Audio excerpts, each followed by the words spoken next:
मंत्रीपद मिळू नये म्हणून अनेकांनी प्रयत्न केले, त्यांची कीव वाटते. मंत्र्यांपेक्षाही वरच्या पदावर जाईल, दीपक केसरकरांचं वक्तव्य.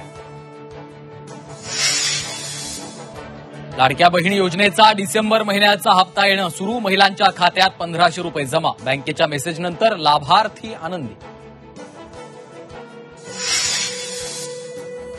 कल्याणमध्ये अत्याचार करून अल्पवयीन मुलीची हत्या करणारा मुख्य आरोपी पोलिसांच्या ताब्यात. शेगावमधून विशाल गवळीच्या आवळल्या मुसक्या.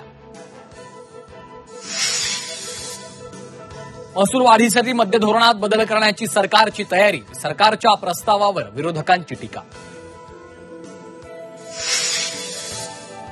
सुप्रीम कोर्टाची ईडीसाठी लक्ष्मण रेषा. ईडीला मोबाईल आणि लॅपटॉप तपासण्याची अनुमती नाही. सुप्रीम कोर्टाचा मोठा निर्णय.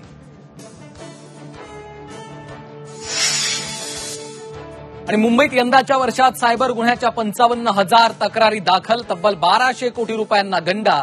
गेल्या वर्षाच्या तुलनेत यंदा सुमारे 1000 कोटींची वाढ.